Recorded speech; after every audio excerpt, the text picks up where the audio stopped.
meetings. We've launched a poll, so please answer that. Let us know, one, how are you feeling today? And two, what would you like to learn about in this webinar? And then we will share that with everyone in a minute.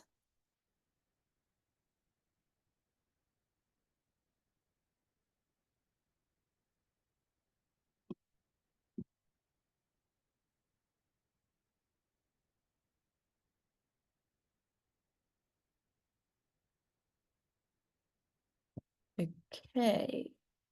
I think one person, nope, got two people, three people have answered the poll. 4, getting more coming in. Hi, for those that are joining, we're just doing a quick poll. Let us know, one, how are you feeling today? And two, what you'd like to learn about in this webinar. And we're going to get started right now. So I'm going to end this poll, share the results with you. Okay, well, I can't seem to see those results, so maybe I'll have a look at those afterwards. Okay, the first poll failed, never mind. Let me close that and get started with the webinar. So thank you everyone for joining today. My name is Emily White. I'm the Senior Manager for City to Business Engagement at C40 Cities. And I'm really excited to have two brilliant people with me here today, Claire Jacob and Margarida Figueiredo. And we're going to be discussing how can cities support small businesses to meet sustainability targets and deliver climate actions locally. So I know often with webinars you join and then you just listen to a wall of information for an hour, but we want you to really get involved in this. So please, first of all, say hello in the chat box. Don't be shy. Introduce yourself and post ideas, links that are relevant to this conversation throughout the webinar. We also have interpretation available, so please choose your preferred language. We have interpretation in English and Portuguese, and we'll be speaking a mixture of both throughout the webinar. There's also a Q&A box for you to submit questions, and we have about 20 minutes towards the end of the webinar to have a discussion and answer some of your questions. So please post them, upvote your favourite ones, and you can add comments as well throughout. So first, I'd like to introduce the City Business Climate Alliance, which is a programme we've been running for about 5 years. We have this forum, which is essentially a network for leading cities or leaders of local business networks to exchange ideas on how cities can use their formal and informal powers to influence, regulate and collaborate with the private sector to achieve ambitious climate actions. And you're joining us today as part of one of our webinars, but we also run workshops, we have members meetings, we offer training to economic development teams on emerging climate topics. We also produce research, guides, interviews and case studies, and we launched a really brilliant guide this week, which my colleague Amelia will post in the chat box. And we also offer advice and support for cities who are looking to develop their own public-private partnerships or alliances with local businesses on how they can accelerate climate action in their own cities. So today we are focusing on how cities can support small businesses to meet sustainability targets and deliver climate actions locally. But first, why are SMEs, small and medium-sized enterprises, important for the climate transition in cities? Well, firstly, SMEs are key city stakeholders and employers. I didn't realise just how important they are. SMEs employ between 50 to 70% of the world's workforce and represent at least 90% of all global businesses. They're also the backbone of most city economies and provide local solutions built, made and sold locally within cities. In fact, SMEs contribute between 50 to 70% of GDP. Another important reason why we should think about SMEs in the climate transition is that there is increasing pressure to reduce greenhouse gas emissions. So there are many rules coming out that corporates must disclose their emissions, but when you actually start to look beyond just scope 1 and 2 emissions, when you look at scope 3, which is all of the supply chain, that's where the majority of the emissions are. And within most corporate supply chains are SMEs, and that can contribute 11.4 times more emissions than operational activities. And then finally, SMEs are often the most vulnerable to climate impacts. So climate change hazards such as floods or heat waves compound risks for all businesses. But SMEs are most vulnerable to these risks given their localized supply chains, centralized infrastructure, and the dependence on communities and customers in which they operate. So I would now like to introduce our two speakers, Margarida Figueiredo, who is the Director of Economy and Innovation at Lisbon City Council, and also Claire Jacob, who is the Head of Communications and Partnerships for Bristol Climate and Nature Partnership. These two brilliant women have been leading networks within their cities, supporting businesses, mostly local SMEs, to reduce emissions, adapt to climate impacts, and engage in climate actions locally. So Margarida, please, can you go first? The floor is yours. Hello, everyone. Good morning, and thank you for listening this very interesting webinar. First of all, thank you for City Business Climate Alliance and for this forum, this opportunity, this invite, and thank you, Emily, White, and Tim for this. So next slide. I'm here to present you our project that is called in Portuguese, next slide, please, Plataforma Lisboa Sustentável Empresas, in Portuguese. So the Lisbon City Council now plays an active role in promoting sustainability and innovation in line with European Union guidelines on ESG. The Lisbon City Council has a commitment until 2030 to decrease the decarbonization in the city of Lisbon. So, aligned with these commitments, the Municipal Department of Economy and Innovation takes lead in the creation of this, I think, very interesting project, this Plataforma Lisboa Sustentável Empresas, as a project to support the city business sector. Next slide, please. We work mostly with business, small business, big business, and some entities like the universities and some foundations. So the Plataforma Lisboa Sustentável Empresas aims to promote and consolidate the transformation of Lisbon into a leading city in sustainability, innovation, and social inclusion, actively involving the business sector in achieving these objectives. And how we do that? Please, next slide. Now, we have about 300. This is not the number. We have more. Right now, we have 313 subscribers, and about 98% are SMEs. And why? Because in Portugal, in Lisbon, the most of the companies are SMEs. About 95% of our companies in the country are SMEs. So our goal is to involve a lot of SMEs, and so the big but specific SMEs. So next slide, please. So this is only example of our that our evolution. We start in 2021, and we have been working on the involvement of more SMEs in business. So this evolution reflects about 30% of increase of this number. Next slide, please. So our mission, as I was mentioned, is supporting mobilizing the business sector towards carbon neutrality, while also maintaining a focus on the social responsibility of organizations and their good governance.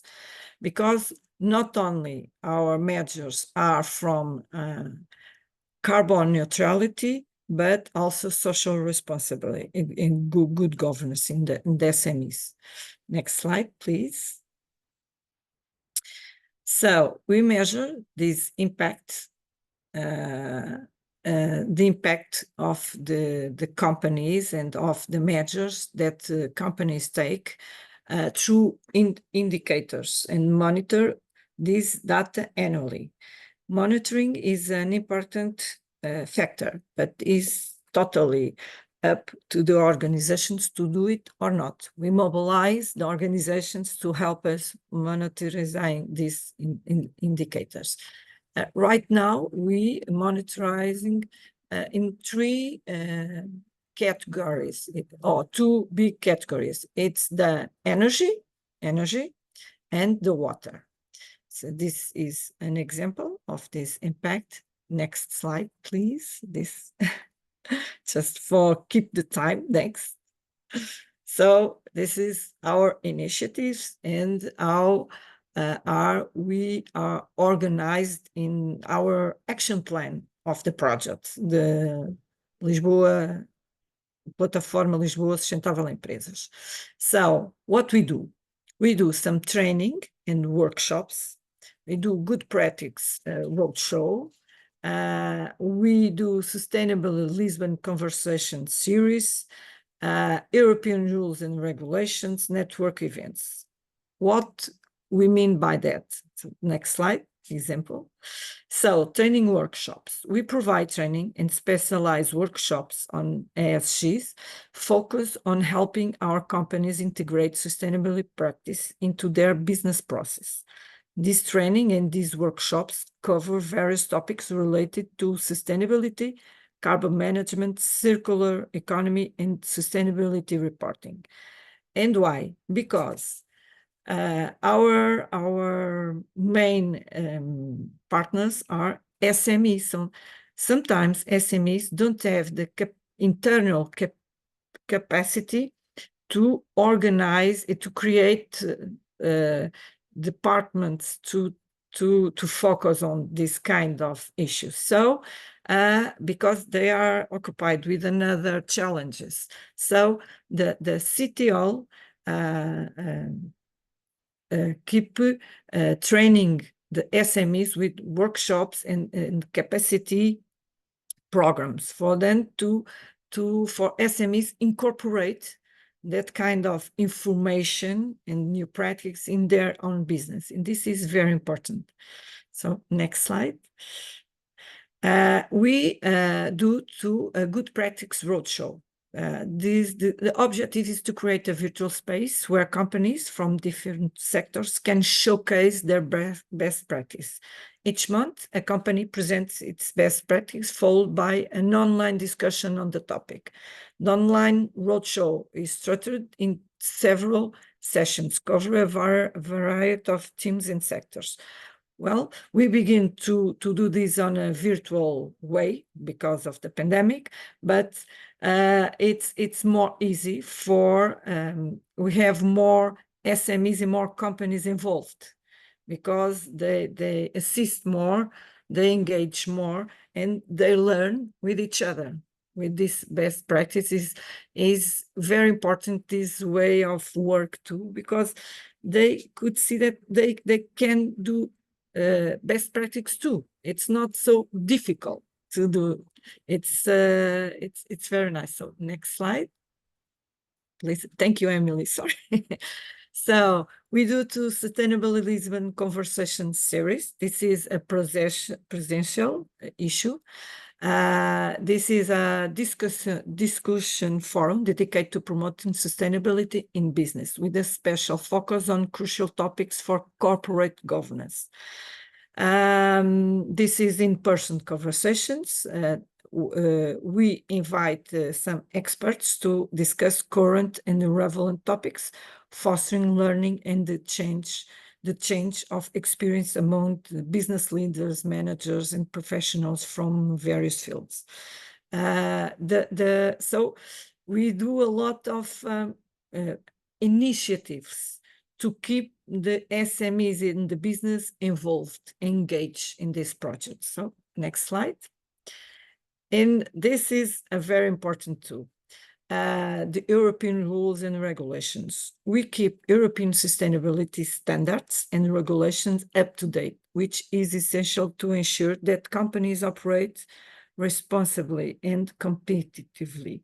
On a regular basis, we share information on legislative updates, ensuring legal compliance and preparing business for the future changes and opportunities of a sustainable economy.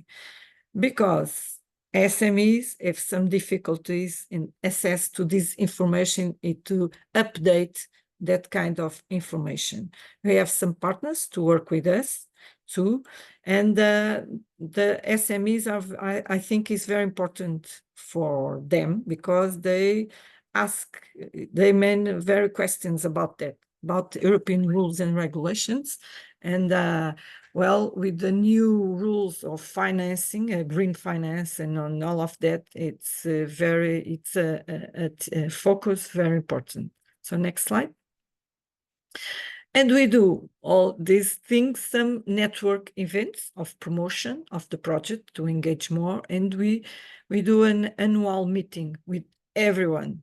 We invite companies to share good practice, European experts, and well, a lot of things. It's very dynamic event. So please share the next.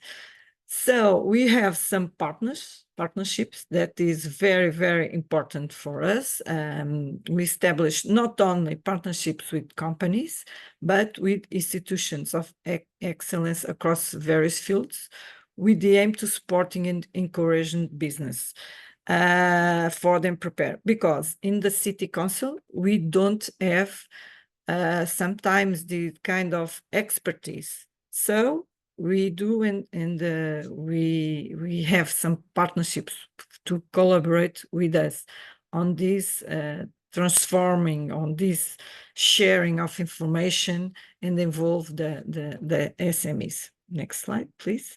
So this is just an example of partnerships. This is a very ongoing project and process. We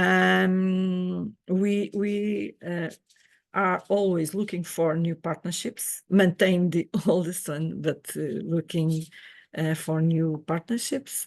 And the next slide, this is only a share of our activities, our plan of activities, have that kind of involvement. And next slide. So this is only examples right now because I think I'm ending my time.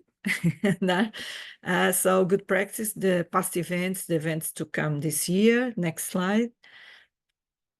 This only example, sustainability conversations too, that we had and that to come. And next slide. Training workshops.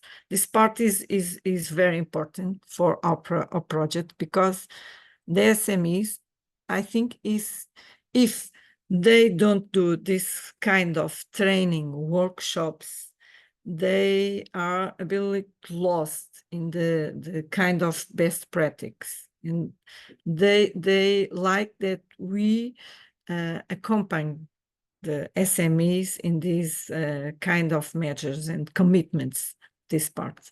So this is a very part. So next slide is our team. This is our team here in Lisbon. Thank you. And that's it. And thank you very much. I just want to refer one thing that is very important for us, because in this year, or the end of last year, we were European Capital of Innovation. And that is because all of our innovation strategy, but because of that kind of programs like this kind of program that involve SMEs and companies and to promote sustainability and innovation. So this is very important for us. So thank you very much. And I will pass the floor. Thank you, Emily. Thank you, Everyone. Margarita. That was brilliant. And congratulations on winning that prize of European Innovation Capital, because a very coveted prize, I know, and your team did a brilliant job, and you're continuing to do a brilliant job. Thank you. Cool. I'll come back to you for some questions in a bit, but next I would like to introduce Claire from the Bristol Climate and Nature Partnership. So Claire, please, the floor is yours. Thank you. Yeah, it's a real pleasure to be here this morning. My name's Claire Jacob. I'm Head of Communications and Partnerships at Bristol Climate and Nature Partnership. And so I'm going to give a little bit of information about who the partnership is before focusing on the Climate Action Programme, which is our project supporting organisations with their climate action. So if you go to the next slide. So I just wanted to set the scene. So we're based in Bristol, which is a city in southwest of England. We have a lot of small businesses in Bristol, and so they're really important for the city's climate goals. And Bristol has quite a long reputation for being progressive on environmental issues. So we were European Green Capital in 2015, and Bristol was also the first city in the UK to declare a climate emergency back in 2018. Next slide, please. So Bristol Climate and Nature Partnership was founded in 2007 by a small group of people and organisations who really understood that collaboration was going to be vital for the city to reach its sustainability goals. And the partnership has taken lots of different forms since then. In 2014, it was set up as its own community interest company. We were actually originally called Bristol Green Capital Partnership until the 1st of February this year, when we launched our new name and our new website and our new look and feel, including these nice graphics that you can see on the slide, to align us more with our current work and our values and bring things more up to date. And the partnership's mission is to catalyse collective citywide action towards our vision of a zero carbon, socially just Bristol, where all our communities and nature thrive. Next slide, please. So what do we actually do? So we're a free network of now over 1,200 organisations of all sizes and sexes.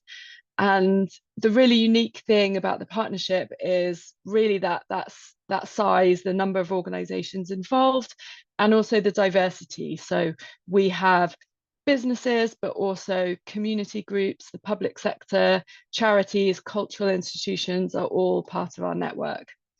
And that means that we're uniquely placed to work across the city and to try and support organisations and communities and the city as a whole to design and take action on climate and nature. Next slide, please. So in terms of what we do, the Climate Action Programme, which I'm going to focus on, is just one part of our work. So we also have a strand that is supporting community organisations to take climate action that really meets the needs of their communities. We also create opportunities for organisations to connect and meet each other and learn from each other. And we also work with city partners towards the city's broader climate goals. Next slide, please. So we often get asked where our funding comes from. So I thought I would preempt that question. We have 11 supporting members who give us core funding. Many of those organisations have been involved since the partnership became a community interest company in 2014. We also receive some grant funding and some sponsorship for specific projects. And to just give a sense of our scale as well, we have 11 members of staff, but we've grown quite a lot in the last few years. So I joined the partnership in 2017, and I was the third member of staff to join at that time. So we really have grown in the last few years. Next slide, please. In terms of the Climate Action Programme, we have these 4 sponsors, the Council, NatWest, and also 2 of the business improvement districts in Bristol. And all of these partnerships are mutually beneficial. So for example, with the business improvement districts, they provide us financial support. They also connect us and promote our work to businesses we might not already be in touch with. And we provide tailored climate action support to businesses in those parts of the city. Next slide, please. Okay, so the Climate Action Programme. This was launched in 2021, and it was a direct response to Bristol's climate strategy, which identified businesses and business action as being really vital for the city to reach its goals. And we really wanted to support them to take action, particularly SMEs. So what we do is we offer a suite of events, resources, peer-to-peer learning opportunities to provide practical help and inspiration to organisations of all kinds. We promote best practice, identify solutions to challenges, and foster a sense of community amongst the organisations that are working on this stuff. Next slide, please. So in terms of our events, we've done quite a few different types of events over the years, but we have two main types of events. One is a breakfast style event, which tend to offer an introduction to a particular topic. So maybe for organisations who haven't yet got going on that particular topic, they can come and hear from an expert speaker, hear from a business that's already doing stuff on that particular issue, and connect with others. And then we also hold workshop style events, which is for a smaller number of organisations on a particular challenge or topic that they are already working on, but they're finding it difficult. And so they can come together, share their experience, and support each other to find a way forward. Next slide, please. So I just included these two quotes from participants to highlight two of the main benefits that people often say about those events. From Maddie, she talks about the sense of community that, it really helps to know other organisations are working towards the same goals. And for Sarah, just the events provided reassurance that they're heading in the right direction. So I think there are two real benefits that the events seem to bring. Next slide, please. So we also create our own resources.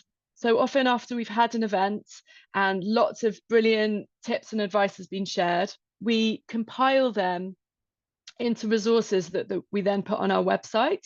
So we've built up a library of free resources that anyone can access. And this has been really, really helpful because it means you don't have to be able to make that particular event in order for the knowledge to be shared, and now we've got this bank of resources for people to access. Next slide, please. So one of our aims for the programme was to make sure we were offering activities for organisations at any stage of the journey. So organisations that haven't really got started yet, right up to organisations that are already really ambitious and doing loads of great work on climate. And the Climate Leaders Group was for those organisations. So it's got certain criteria to be able to join. And it's basically bringing together different organisations that are doing lots of stuff on climate to share their experience, talk about common challenges, and try and support others as well. So I think, it's important to emphasise the dual aim of this group is to support those organisations who are members, but also to trickle down what they have learnt to other parts of the city. Next slide, please. So in terms of the Climate Leaders Group, with those organisations, we do ask them to submit their carbon data each year, basically because we think that kind of transparency and accountability is really important for them to be climate leaders.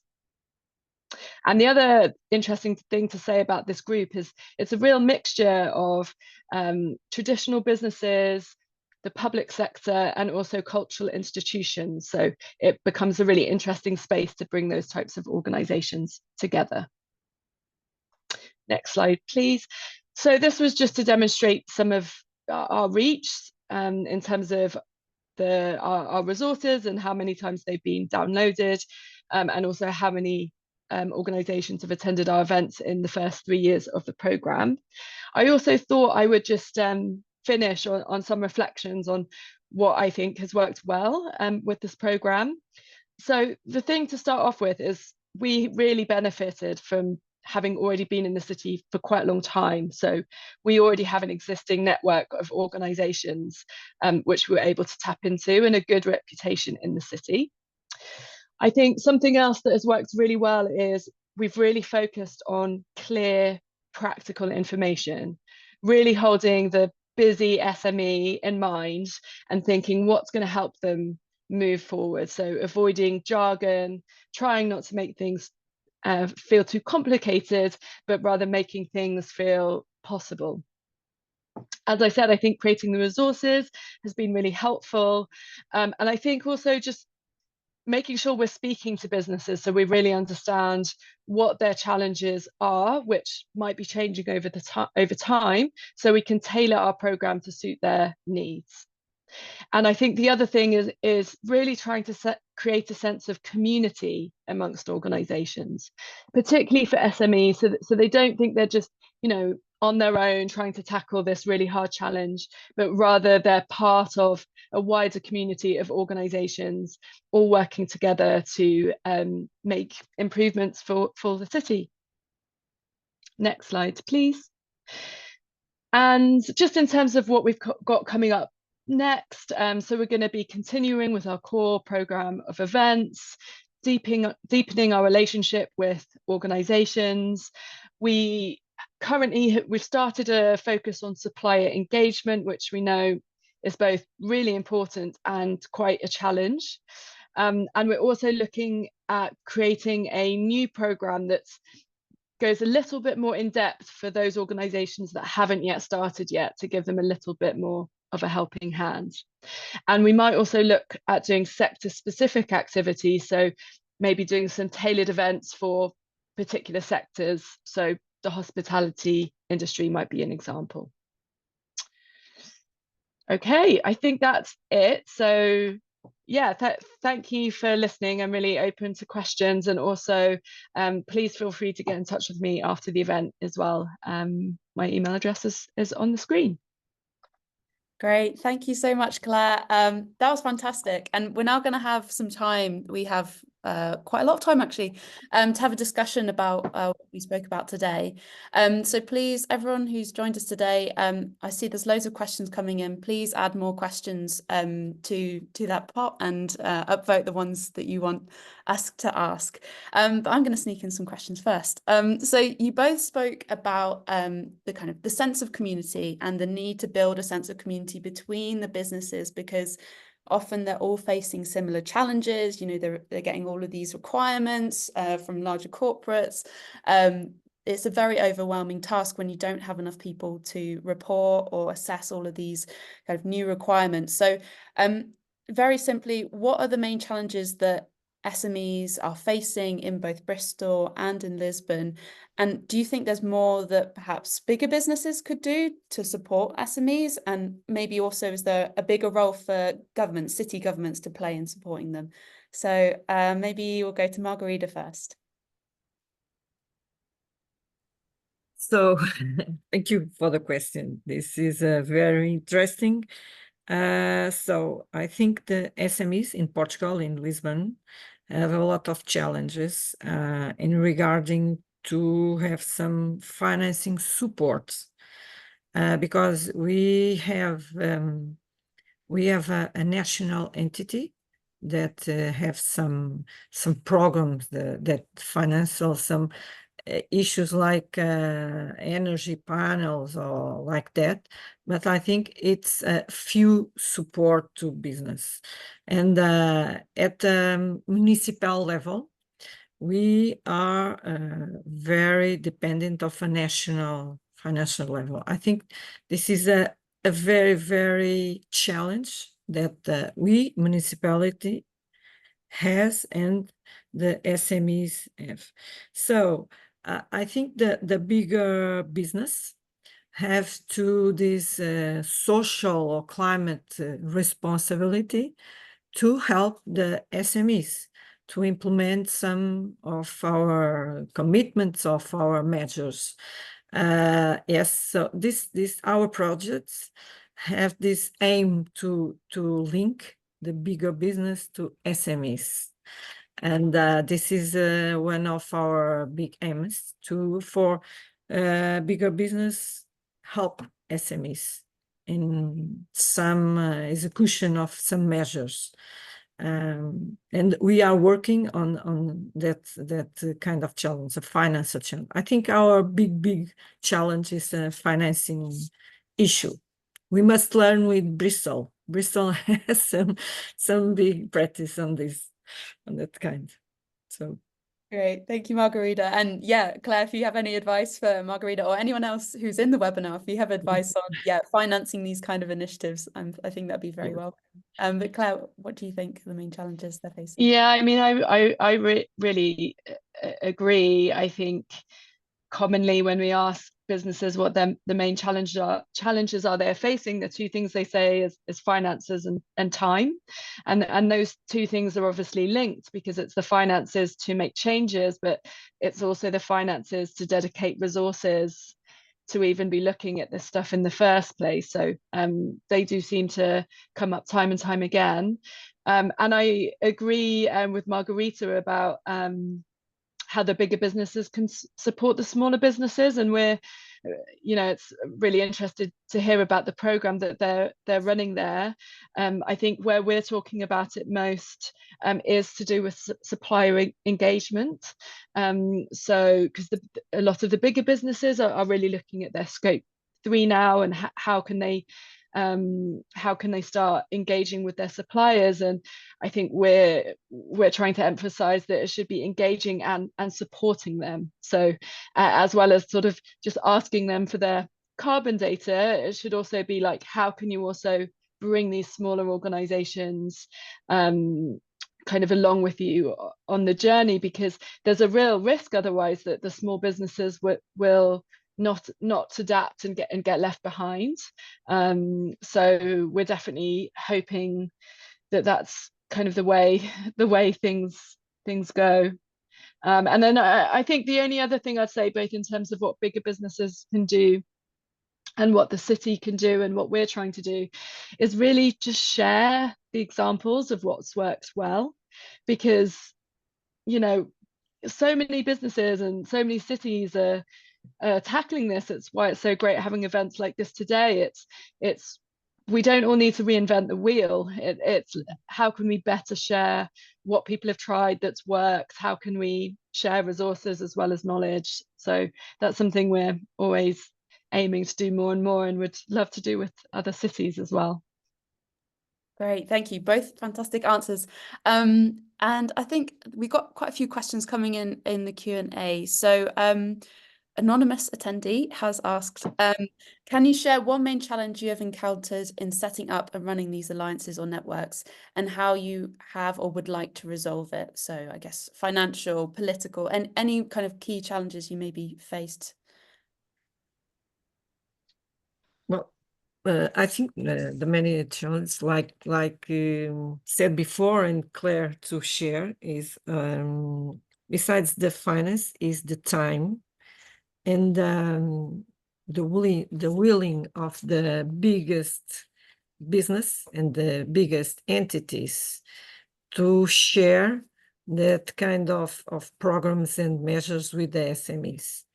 This is, I think, is for it that in our project we have a lot of different initiatives to take to resolve that kind of situation, because a lot of the biggest business don't have some time to share, and this is I think our big challenge, because not everybody are worried with sustainability in the climate change and everything, but like Claire said, is that the SMEs will struggle with the small problems of a day by day that the biggest business don't have, and they don't have time to implement sometimes their measures, their transform business model or something like that.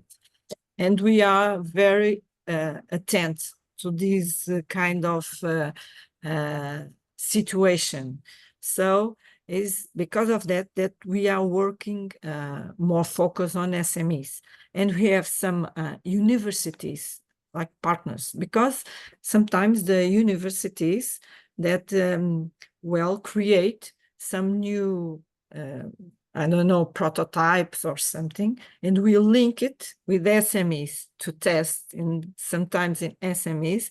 And this is I think it's a very interesting program. We have that begins with climate and innovation.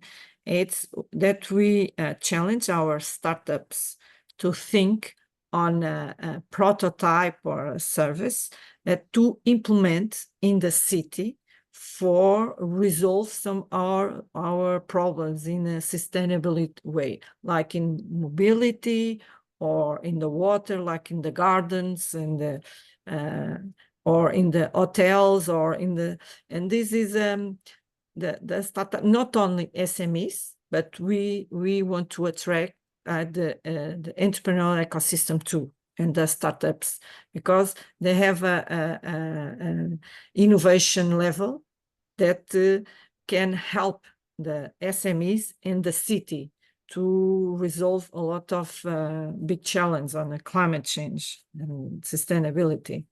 So I don't know. I think it's not the answer correct to this question, but this is a very broad issue. Definitely. Yeah, and really interesting that you kind of picked up on the role of developing like an innovation network and the links of that, and focusing innovation on climate issues and things like that, and how we can better support SMEs with that. Claire, what about you? Any kind of key challenges you faced? Because you're not a city council, you're a separate network. So how did that work? How did you set this up? I mean, I wasn't around, but so you know, I think we are very lucky in Bristol that the partnership's now been around for 17 years. So it's really down to some really forward-thinking people in 2007 that saw the need for greater collaboration with organisations in the city, and then it's grown bit by bit. And I think when we became European Green Capital in 2015, that was a peak moment where, you know, lots of people and organisations got interested in climate. I guess in terms of what I think has helped, we're quite easy to get involved with. Like we're not selling anything to anyone. We're free, you know, thanks to the support, that's thanks to our funding model. And we really try and meet organizations where they're at.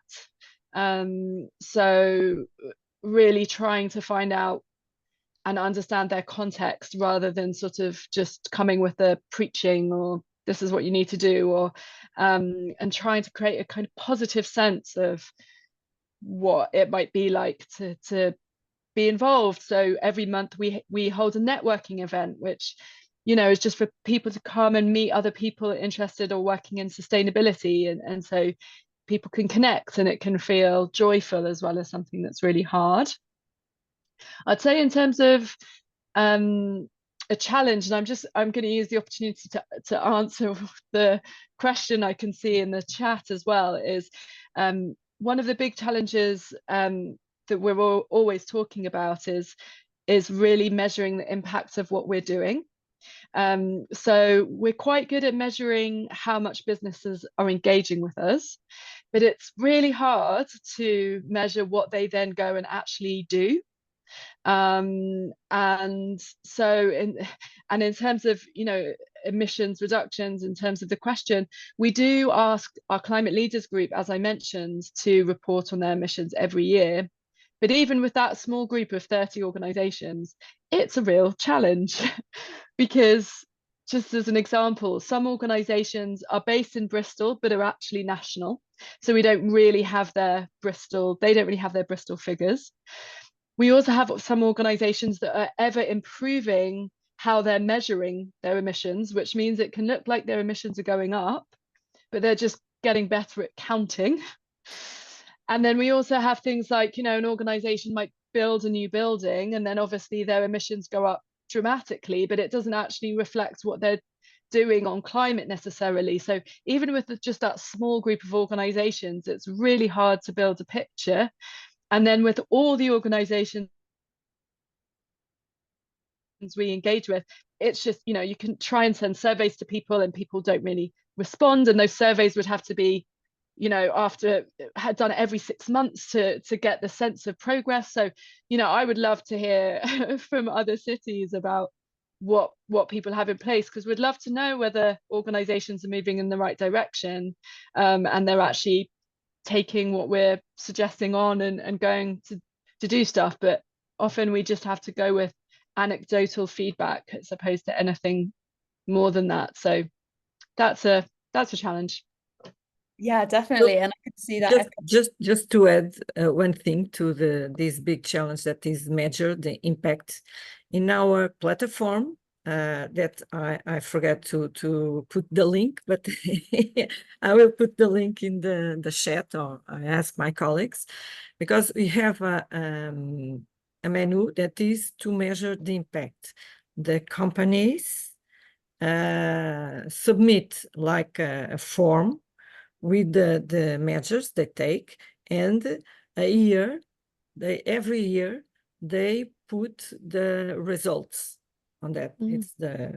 But we must always have to phone and get the involvement of the companies. But we have already some measures of the companies. They put the results on our platform, and we have a partnership with the entity, the municipal entity. It's called Lisboa Nova, that measure in a global these impacts in energy, water, in the kind of measures to reduce the impact of mobility and like that. So we are trying to measure that. We are doing about 3-4 years since we were to Green Capital in 2020. We are more begin. But I think I must agree with Claire, is definitely one of the most challenge is to measure the impact and to involve the companies to measure their impact in the city. Sorry, Emily. No, I was going to say, it sounds like that is a challenge lots of other people are saying that they face. And Joel, I think from the city of Parma, has put a link to some of the work that they're doing to try and measure impact. So we'll share all of these links afterwards with everyone. But please, I think I've now activated the chat, so you can post things. So please do post things and links in there as we go on. I have a couple of more questions that have come in. So let's see, for Claire, we're interested in where does the funding come from to run activities within the partnership, running trainings, breakfast, meetings, etc. So I know you touched on this briefly, but maybe in more detail. Do companies kind of do pro bono meetings? Do you have one central pot that you then run everything from? Curious about the details on the finances. Sure. So yeah, as I said, in terms of the climate action program, we have these 4 main funders, and so they kind of help support, pay our salaries and that sort of thing. We are also really lucky because, again, we've been in Bristol a long time, and we have a good reputation, and we have good connections and lots of businesses and different types of organizations. Quite often businesses are happy to give us venues for free. Sometimes they will fund the coffee, and then we might just bring in the breakfast, and so yeah, we do, when we talk about the partnership, it's not this small number of people that work in the staff team. It really is, we really see it as a collective endeavor from the city. So we quite often have experts come and speak at those events who will come and share their time for free. So we're really lucky. Excuse me, my voice is going slightly, but yeah, we're really lucky in terms of both in terms of our sponsors, and also through the connections we have in the city, we're able to put on those events for free for participants. So yeah, I hope that helps.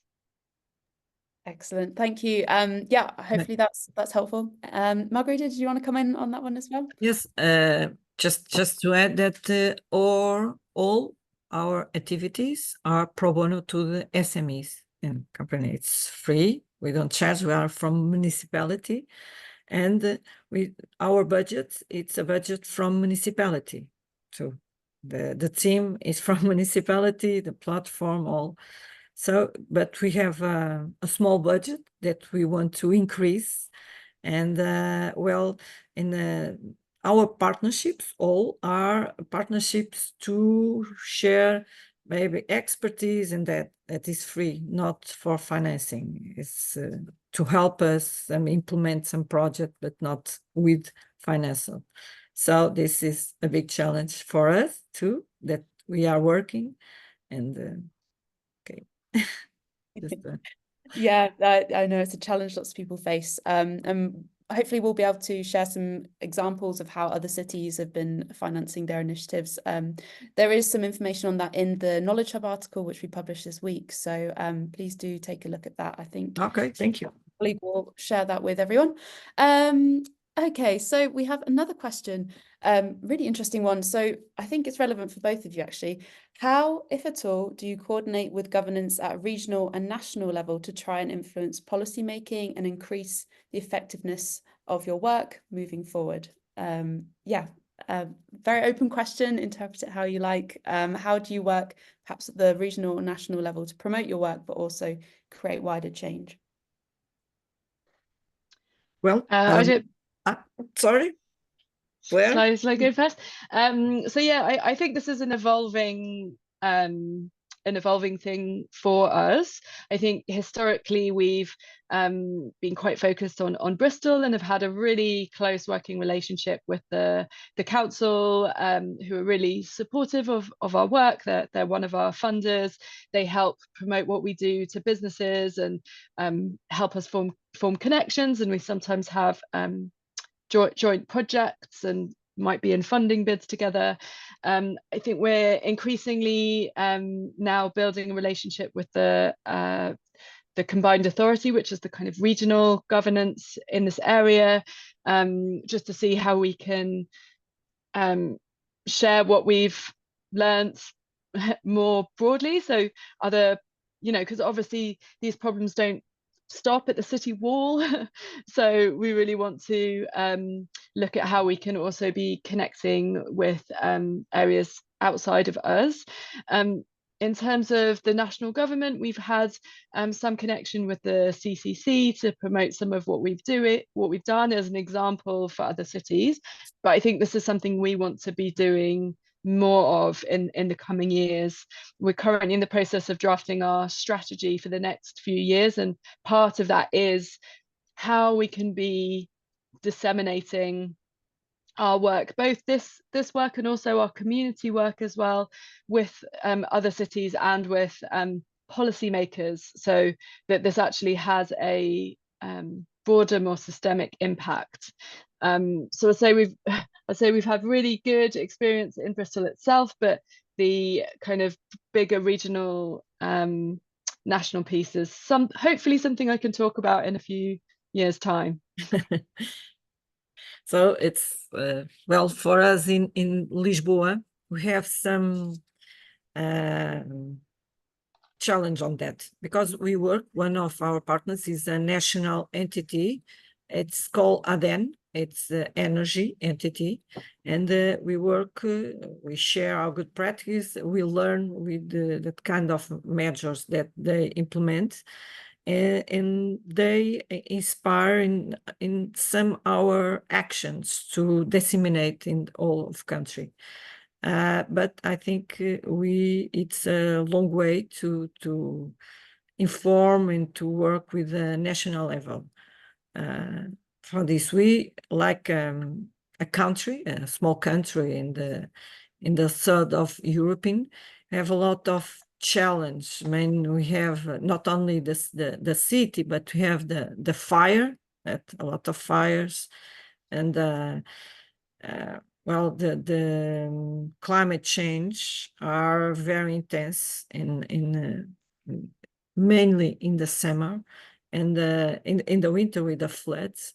Right now, we are doing just a municipality program plan. It is a drainable municipality that is a big tunnels to manage all the floods in the city, for instance. And we are doing alone, the municipality, not with the national level. And I think that kind of projects, big projects, must be doing in a partner between municipality and national level.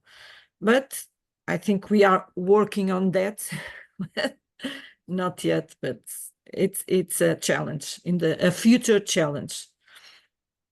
Yeah, definitely a challenge I'm sure many cities on this call face as well.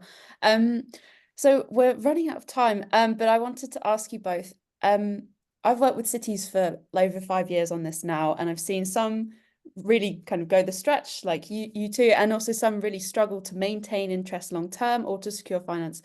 What would be your main piece of advice for a city that is either going to start this out or is struggling to maintain interest with their members? What would be your advice to them?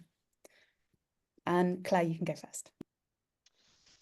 I mean, I think I've already mentioned this, but I would say really go and speak to the organizations about what they want and what's helpful for them. I think it could be tempting to try and just copy models from elsewhere, but I think every city is different and unique. And I think organizations want to be listened to and involved. And I think the more you can understand what they're struggling with, it's easier to then meet that. So and then I guess the other thing is this idea of trying to create a sense of community, because I think a lot of smaller organizations particularly will just think, well, you know, what difference am I going to make, you know? But if there is that sense of momentum of lots of organizations coming together and there's a vision for how that can make the city a better place to run a business and to work and to live, and you know, to have that kind of positive flavor to it, I think that is really important as well. Really well said. Margarita? Yes, I agree with Claire. I think the involvement of the SMEs and the organizations in our vision, and I think the important is to see the results happen in the city, the impact of their measures in the city, because a lot of small impacts has a big impact on the city. And that kind of involvement and share and consolidate the community and involve more organizations is very important. I think it's important to the SMEs to see their work, and this is important. Every measures of every small SMEs are very important in all of the city. I think this is a very important thought that we share with all of our partners and SMEs. Fantastic. 2 brilliant summaries of why this work is so important.